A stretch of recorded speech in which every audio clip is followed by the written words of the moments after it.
제가 어린이 예배 설교를 하다가 이렇게 다 같이 모여가지고 하는 게 좀 떨리기도 한데 그래도 이제 처음이니까 좀 잘 봐주시고 제가 어린이 예배 드릴 때마다 선생님들이랑 아이들이랑 같이 하는 게 있어요. 그래서 저를 따라해 주시면 좋을 것 같은데 마음의 손을 좀 하나님은 나를 사랑하십니다. 저를 따라해 주세요. 하나님은 나를 사랑하십니다. 하나님은 나를 사랑하십니다. 그 사랑이 나를 포기하지 않으십니다. 그 사랑이 나를 포기하지 않으십니다. 이 시간 하나님 앞에 내 마음을 엽니다. 이 시간 하나님 앞에 내 마음을 엽니다. 내 마음을 받아주세요. 내 마음을 받아주세요. 감사합니다. 그 아이들이랑 같이 할 때마다 이렇게 하는데 이거 하는 이유는 제가 사랑을 좀 좋아하기도 하고 또 그 아이들이 하나님 사랑을 좀 떠나지 않았으면 하는 마음에서 이제 매주 하고 있습니다. 그래서 저희 선생님들은 되게 익숙하실 텐데 여러분들에게도 오늘 하나님 말씀을 보면서 하나님의 사랑에 푹 잠기는 그런 시간 되었으면 좋겠습니다. 어젯밤 우리는 예수님을 사랑하는 한 제자를 보았습니다. 그 제자 이름은 베드로였습니다. 그는 예수님의 제자였고 또 예수님을 사랑했던 사람이었어요.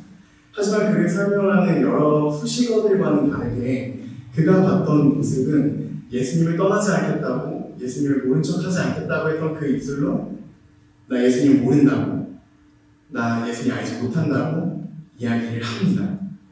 그리고 예수님이 자신에게 하셨던 그 말씀이 생각나서 밖에 나가 개역개정 성경으로는 몫이, 그리고 우리가 읽었던 본문은 신이 이제 울기 시작하는 본문을 우리가 어제 봤죠.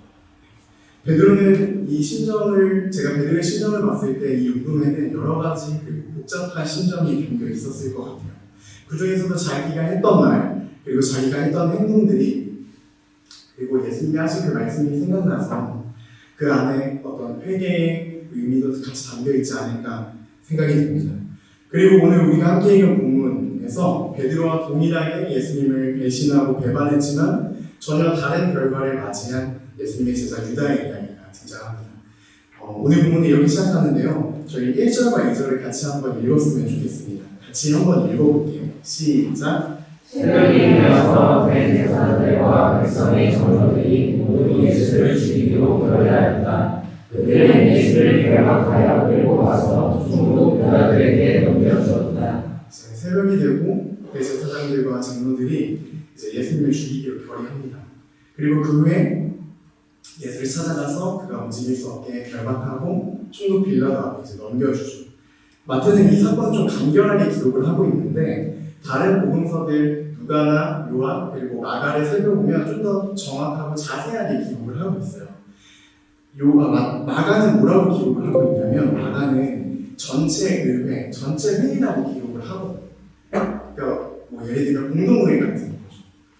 얘들아 잠깐 이거 모여서 잠깐 얘기 좀 해볼까? 에서 그치는 게 아니라 그보다 더 나아가서 되게 중요한 사안을 다룰 때 공동회의라고 전체 회의를 하잖아요. 그런 것처럼 이 사람들이 지금 예수님을 죽이기 위해서 모여가지고 아주 치밀하게 그 새벽에 준비했다고 성경을 기록을 하고 있어요. 그리고 누가와 요한은 어떤 걸 또 기록하냐면 예수님이 잡혀온 이유에 대해서 생각을 해요. 이야기를 해요. 그러니까 누가와 요한은 예수님이 지금 총독 빌라도에 가는 고발하는 그 내용을 첫 번째로 예수님이 이 민족들을 미혹하고 그리고 혹하게 한다. 첫 번째 목록을 가지고 빌라도에 데려가고 두 번째 이유로는 우리가 잘 알고 있는 것처럼 가이사의 것은 가이사에게 이 세금 바치는 문제에 대해서 세금을 가이사에게 바치지 말라고 했다라고 이야기를 하죠. 그리고 마지막 세 번째로는 그가 자칭 왕 그리스도라고 이야기한다 라고 이야기를 합니다.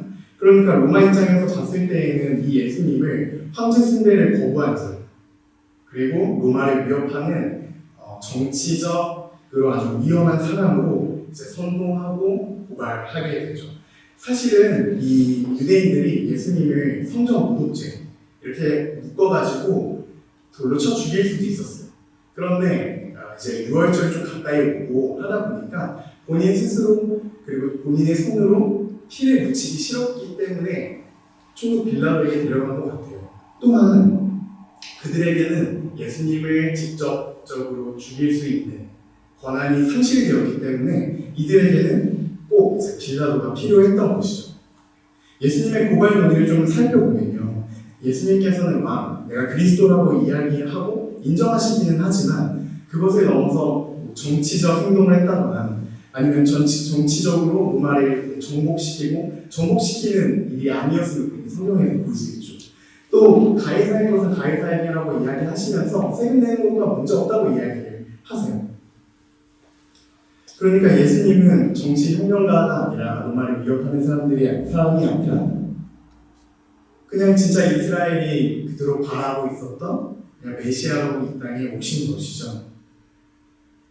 그리고 나서 이 아침 일찍부터 시작된 이 논의가 빌라도 앞에 서기까지 예수님을 죽이기 위한 어떤 빌드업 과정들이 이렇게 성경을 어제부터 오늘까지 보게 됩니다. 여러분들은 이 빌드업 과정을 보면서 어떤 생각이 좀 드시나요? 아마 우리는 좀 같은 생각들을 공유할 것 같은데 저는 어떤 생각이 들었냐면 종교의 끝에 있었던 사람들이 또 좀 더 정확하게 이야기해서 하나님을 가장 잘 안다고 자부하는 애들이 그리고 성경을 가장 많이 보고 성경을 가르치는 자가 누군지도 모르고 그리고 하나님이 누군지도 모르는 이 사람들이 예수님을 죽이는 데 앞장서는 모습을 보면서 저는 조금 무섭다는 생각이 들었습니다.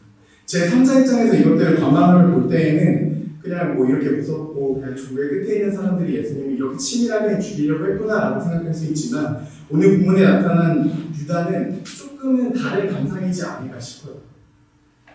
그래서 오늘 좀 유다 이야기를 좀 살펴보고 싶습니다. 오늘 마태가 쓴 이 유다 이야기는 좀 독특해요. 뭐가 독특하냐면 유다의 자살 이야기를 다루거든요. 근데 우리가 읽은 이 마태복음 순서를 생각해보면 먼저는 유대인 지도자들이 작당 모임에서 빌라도 앞에 예수님을 데려갑니다. 그리고 나서 유다 이야기를 하고 그 다음에 빌라도에게 예수님이 신문을 받는데요. 우리 위에서 살펴봤던 마가, 누가, 요한은 이 유다 이야기를 빼버려요. 그러니까 빌라도 앞에 선 예수님 그리고 신문 받는 예수님만 기록하고 있어요. 왜 마태는 마가, 누가, 요한이 하지 않은 이야기를 좀 하고 있을까라는 생각을 좀 하게 됩니다. 사실은 좋은 이야기는 아니잖아요. 어제는 예수님의 제자 베드로가 배신했고 오늘은 또 유다가 예수님 배신했지만 그리고 그가 스스로 목숨을 끊는 사건을 이제 기록을 하고 있어요. 좋은 이야기가 아니죠. 그리고 우리가 살펴본 것처럼 예수님의 은30을 팔아요. 그러니까 지금으로 따지면 내가 믿었던 스승과 그리고 내가 믿었던 사람을 직장인이 한 4개월치 월급을 받고 그냥 보내버려요. 제 목사님 좋아하지만 목사님을 제 월급 4개월치 받고 팔아버리는 거예요. 그러니까 이런 막장 스토리를 왜 마태는 기록을 하고 있었을까라는 생각을 좀 하게 됩니다. 다른 복음서들도 마찬가지지만 모든 복음서의 저자들이 예수님께 집중하고 있는데 마태는 조금 더 집중하고 있는 것 같아요. 마태가 묘사한 예수님은요, 나사렛에서 태어나셔서 그가 바로 하나님이 보내신 자, 이스라엘에게 메시지를 보내는 메신저 같은 역할을 했다고 마태는 기록을 하고 있어요. 그리고 그들이 생각했던 어떤 전통 방식, 그러니까 로마를 정복하고 싸워서 이기는 어떤 다윗과 같은 그런 왕으로 오는 게 아니라 아무도 예상하지 못했던 방법으로 아무도 믿고 싶지 않았던 방법으로 우리의 구원을 이루어 가신다고 마태는 기록을 하고 있는 거죠. 현재 이 세상의 모든 죄를 밟고 짓누르고 이겨서 지금 내가 구원하시는 게 아니라 이 세상의 죄를 위해서 본인 스스로가 죽으시는 그 방법을 선택해서 우리에게 구원을 전달해 주신다는 것이죠. 그리고 이 모든 것이 성경 안에 있는 예언에 기록이 되어 있다는 것을 마태는 이 부분에서 기록을 하고 있습니다. 그래서 오늘 본문 우리가 뒤에 보면은 예레미야에 대한 이야기가 나오는데 사실은 스가랴서 말씀과 더 비슷한데 결국 마태가 하고 싶은 이야기는 성경의 예언이 동일하게 이루어졌다는 것을 제가 우리에게 보여주는 거죠. 다시 유다 이야기 넘어갈까요? 제가 조전에 예수님 앞에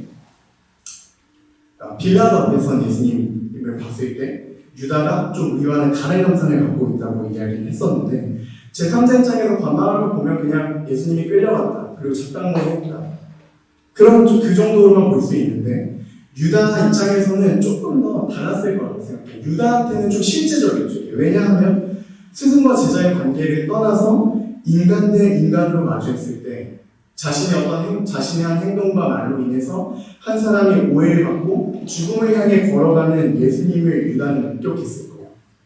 또는 직접 예수님의 있는 곳으로 가지 않아도 그가 예수님에 대한 소문을 들으면서 지금 예수님이 어떤 상황에 있는구나라고 어느 정도는 이해하고 보고 들었을 거라고 생각합니다.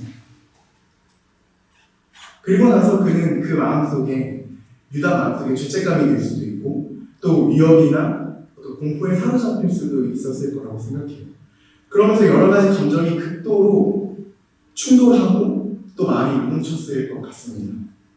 그리고는 예수님을 팔았던 자신의 행동을 뉘우치고 다시 원상대로 돌려놓으려고 했으나 실패로 돌아가죠.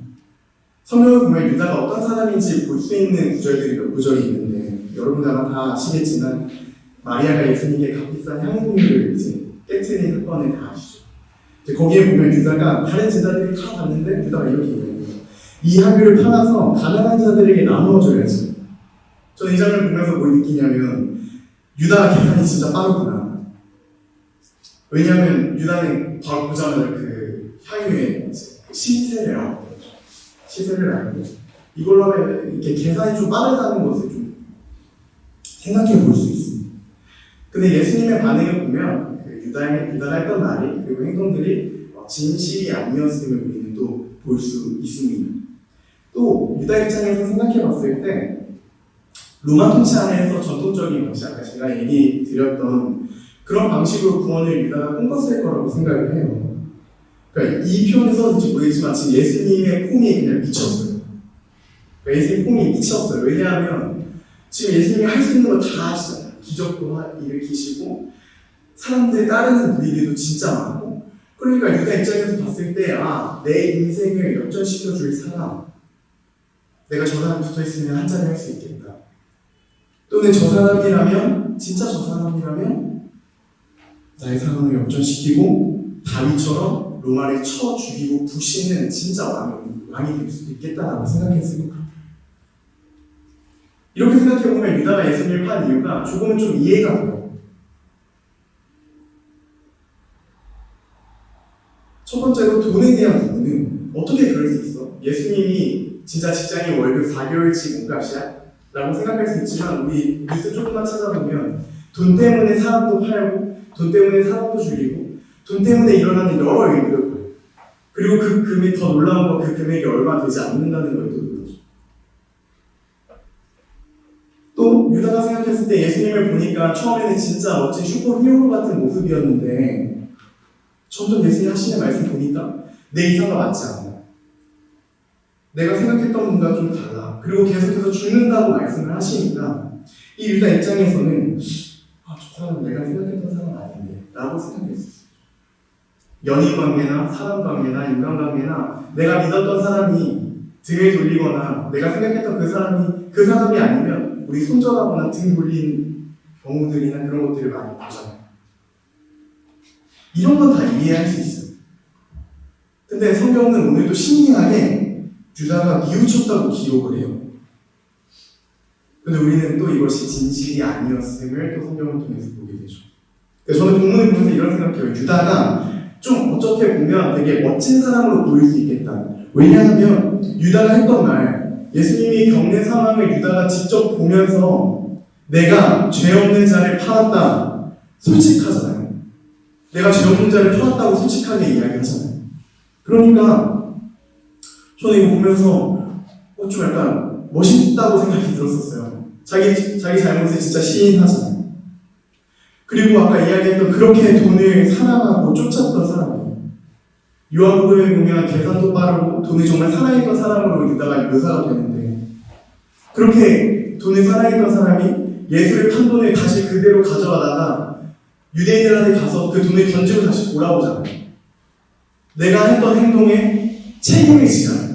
내가 했던 말, 내가 잘못해서 시인하고 내가 잘못했던 행동들 다시 결국 실패했지만 어쨌든 다시 되돌리려고 노력하는 그 모습이 좀 멋지지 않으세요?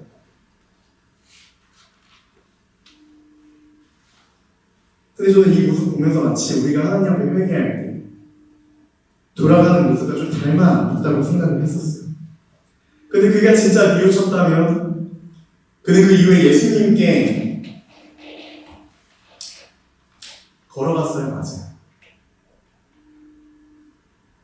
근데 우리가 성경에서 보는 것처럼 그는 예수님께 달려가지 않고 그대로 자기 목을 매일 날 수 있는 그 나무 아래로 내려갑니다.